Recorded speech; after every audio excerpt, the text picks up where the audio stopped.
오늘 1절이 할렐루야 이렇게 시작이 됩니다.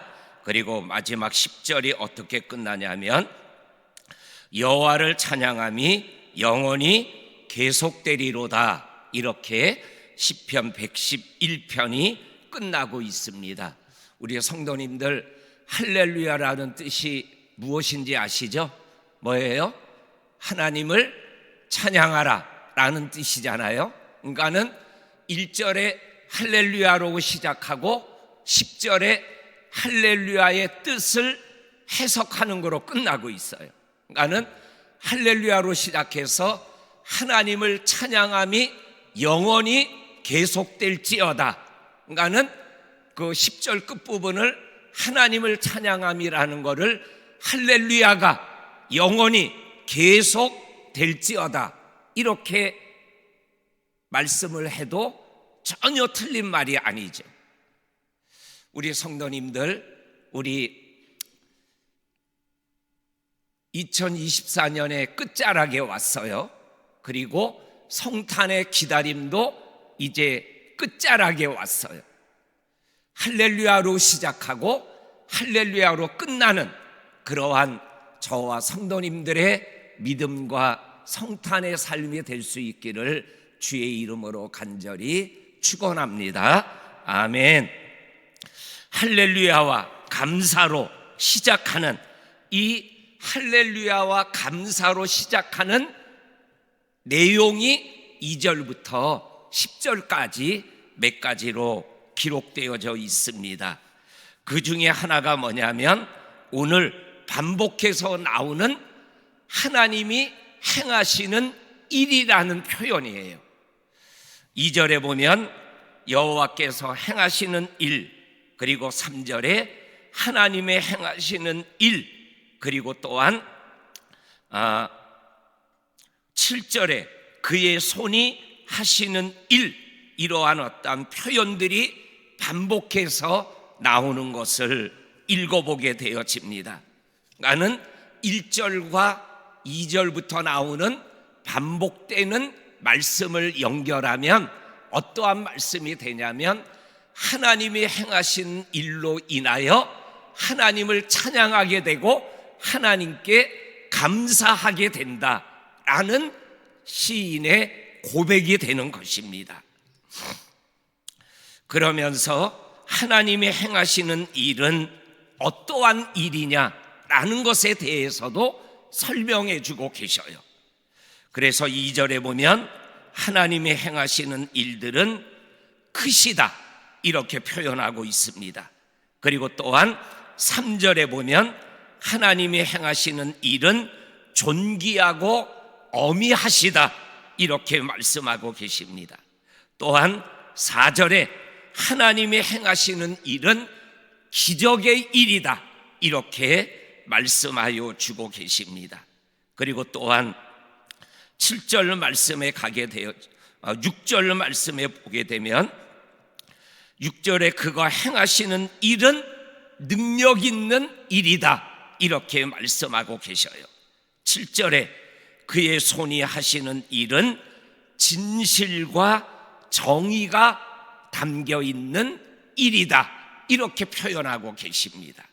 다시 말하면 하나님의 행하시는 크고 능력 있고 그리고 정의롭고 진실하고 그리고 또한 존귀하고 어미한 일로 인하여 하나님을 찬양하고 뭐예요? 감사한다라고 말씀하여 주시고 계십니다. 정말 우리가 창세기부터 요한계시록까지의 하나님이 행하신 일, 그리고 앞으로도 하나님의 행하실 일들이 얼마나 크고 심요막측하고 그리고 기적적인 일들이 얼마나 많이 있습니까? 우리가 다 잘 아는 홍해가 갈라지는 기적, 표현할 수 없는 거죠. 말로 설명이 안 되죠. 광야 40년 동안 하늘에서 만나가 내려서 먹었던 기적, 이걸 표현이 안 되는 거죠. 이러한 기적들, 신약에 와서 보리떡 5개, 물고기 2마리로 5천 명이 먹고 12광주리가 남는 기적, 이러한 크신 기적들과 능력들을 설명하려면 시간이 부족하죠. 그런데 이 성탄 전야의 새벽에 우리가 하나님이 행하신 일 중에 가장 큰 기적이 뭐예요? 독생자 예수님을, 하나님을 인간으로 보내시겠다고 생각하신 하나님의 놀라운 생각과 그 생각을 오늘 우리가 부른 찬양 가사처럼 처녀의 몸에, 사람의 몸으로 이 땅에 보내주신 그 엄청난 일, 그게 하나님이 행하신 일이에요. 다시 말하면 저와 성도님들을 구원하시기 위하여 하나님이 행하신 일, 이 일이 아니면 저와 성도님들은 죄와 사망에 빠져 영원히 죽어야 되는 그러한 저와 성도님들이시죠. 그런데 사람의 몸으로 보내시기를 원하고 사내를 알지 못하는데 성령으로 임신하게 하셔서 하나님이 구유에 태어나고 어린 아기처럼 쫓겨다니며 도망가는 인생 속에서 십자가 지게 하시고 부활하게 하시는 이 하나님의 엄청난 이 능력과 기적과 크신 일들, 하나님을 찬양할 수밖에 없잖아요. 하나님께 감사할 수밖에 없잖아요. 그리고 오늘 우리가 읽은 말씀에서 또 하나님을 찬양하고 하나님께 감사할 수밖에 없는 말씀이 5절에 보면 여호와께서 자기를 경외하는 자에게 양식을 주시고 그의 언약을 영원히 기억하시리로다 라는 말씀입니다. 하나님께서 자기를 경외하는 자들에게 양식을 주시고 그의 언약을 영원히 기억하신다 그랬어요. 어저께 김성희 전사님하고 한 가정을 신방을 했어요. 신방을 했는데 너무 힘들어하는 거예요. 하여간 힘든 상황 속에 있는 가정이에요. 너무 힘들어하는 거예요. 그래 예배 끝나고 하나님께 믿음의 예배를 드렸는데 믿음의 예배가 끝난 이후에 그 분의 입에서 나오는 게 좀 하나님에 대한 섭섭한 얘기가 막 나오는 거예요. 내가 하나님께 기도했는데 하나님이 내 기도에 전혀 관심이 없고 반응이 없고 응답이 없다고. 그리고 그 중에 한마디 했던 게 그래도 좀 신방 갔던 저도 위로가 필요하거든요. 그런데 위로가 되는 말이 뭐냐면 그래도 지금까지 인생을 살아오는 동안에 하나님이 내 기도 많이 들어주셨는데 그 얘기를 하시더라고요. 그래서 제가 그분의 이야기를 다 이것저것 듣다가 마지막에 집사님 지금 힘들지만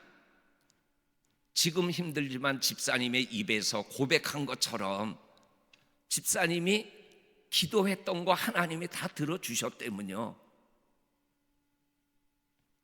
구하고 찾고 두드리면 응답하신다고 하나님이 분명하게 약속하고 말씀했으니까 좀 더 기다려 봅시다. 좀 더 하나님을 지금까지 여기까지 인도하신 하나님을 바라보고 좀 기다려 봅시다. 그렇게 이야기하며 같이 신방을 마쳤습니다. 오늘 경외하는 자들에게 양식을 주시고 그의 언약을 영원히 기억하신다. 이 언약에는 여러 가지가 있죠.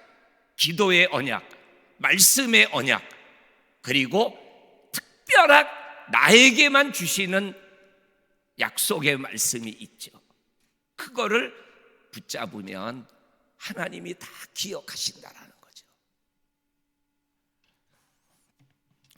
우리 성도님들, 하나님을 경외하는 자에게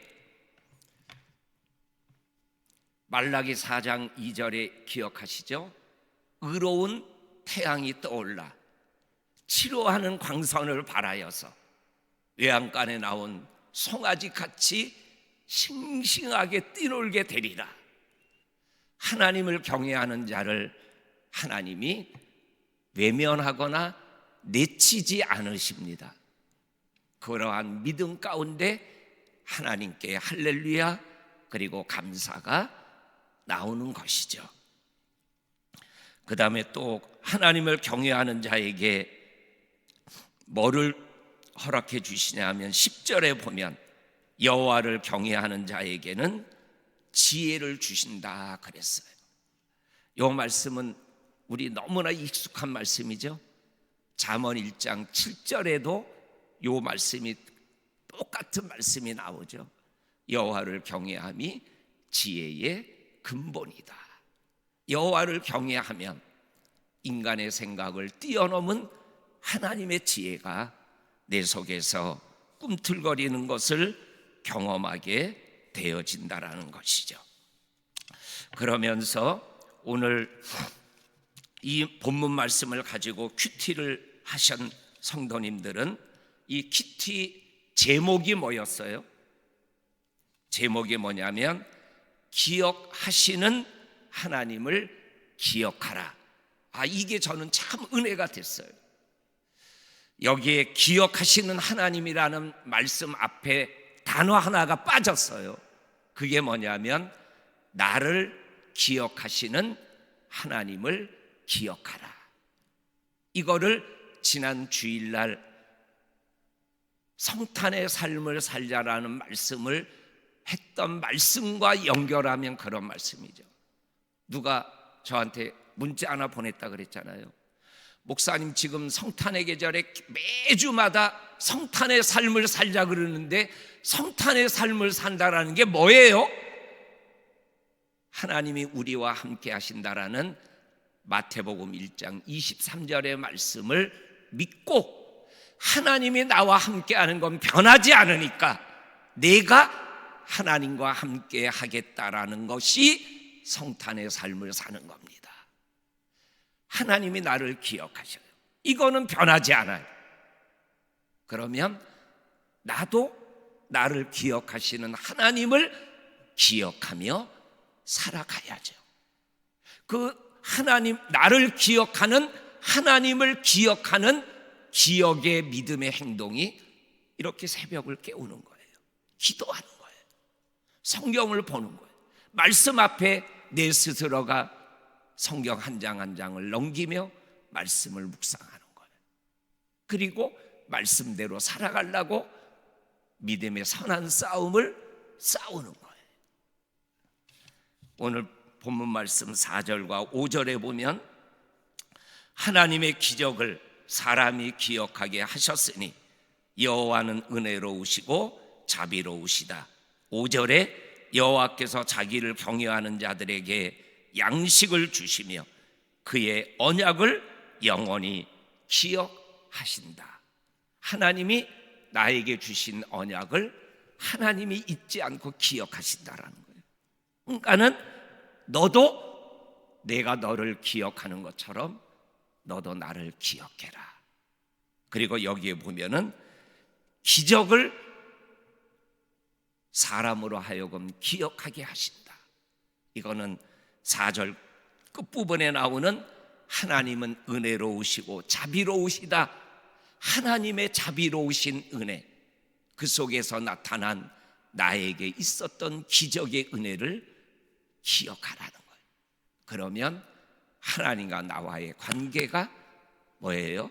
멀어지는 것이 아니라 찹쌀떡 붙듯이 딱 붙어서 살아가는 거예요.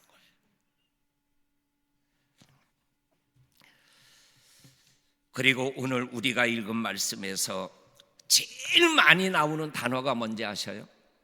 오늘 이 시인이 자기의 믿음을 고백하며 할렐루야 찬양하며 감사하는데 제일 많이 나오는 단어가 뭔지 아세요? 영원이라는 단어가 5번 나와요. 영원이라는 단어가. 3절에 보면 그의 의가 영원하다. 5절에 보면 그의 언약을 영원히 기억하신다. 그리고 7절에 보면 그의 법도는 다 확실하니 영원 무궁토록 정하신 바다. 그리고 9절에 보면 여호와께서 그의 백성을 속량하시며 그의 언약을 영원히 세우셨도다. 그리고 10절 끝부분에 여호와를 찬양함이 영원히 계속될지어다. 영원히 계속, 영원을 계속 강조하고 있어요. 이거를 오늘 말씀과 연결하면 하나님, 나는 영원히 하나님을 찬양하겠습니다. 나는 하나님을 영원히 감사하겠습니다. 나는 하나님을 영원히 기억하겠습니다. 나는 하나님을 영원히 믿고 의지하고 살아가겠습니다. 그러한 고백이에요. 이 성탄 전날 새벽을 깨우는 성도들의 마음속에 이 영원이라는 단어를 우리가 곱씹으면서 나를 위하여 이 땅에 오신 예수님을 마음속에 영원히 모시고 그분과 함께 동행하는 저와 성도님들이 될 수 있기를 주의 이름으로 간절히 축원합니다. 아멘. 하나님 아버지, 우리의 믿음의 여정에 할렐루야가 있고 감사가 있게 하심을 감사합니다. 감사의 조건이 하나님이 행하신 일, 크고 놀랍고 심요막직하고 그리고 능력과 기적에 행하신 일들로 인하여 감사하며 찬양합니다. 또한 아버지 안에 어미하신 그리고 또한 진실하고 정의로우신 하나님의 일을 인하여 할렐루야 찬양을 올려드립니다. 아버지 하나님을 경외하는 자에게 양식을 주시고 언약의 말씀과 약속을 영원히 기억하고 잊지 아니하시는 하나님을 나도 잊어버리지 아니하고 기억하며 믿음의 여정을 걸어가는 축복된 우리들이 되게 하여 주옵소서. 알파와 오메가가 되신 하나님처럼 시작부터 끝까지 할렐루야와 찬양으로 아버지 이어지는 시인의 모습이 오늘을 살아가는 저와 성도님들의 모습이 되게 하여 주옵소서. 아버지 하나님, 오늘 하루 성탄 예수님을 많이 생각하며 오늘 하루하루 분분초초를 보낼 수 있게 하여 주시고 성탄의 은혜가 특별히 필요한 성도들에게 영육간의 아버지 성탄의 은혜와 기적을 허락하여 주시기를 원합니다. 아버지 하나님, 믿는 우리들 뿐만 아니라 믿지 않는 자들에게까지 성탄의 은혜가 임할 수 있도록 성령님 역사하여 주시옵소서. 아버지 하나님, 또한 내일 성탄절을 맞이하여 성탄 연합 예배를 드리며 할렐루야 찬양대에 성탄 칸타타 예배를 통하여 성탄의 영광을 주님께 올려드리기를 원합니다. 내일 성탄의 모든 아버지 하는 예배 속에 또한 특별히 유아 세례를 받는 가정을 축복하시옵소서. 예수님의 이름으로 기도하옵나이다. 아멘. 하늘에 계신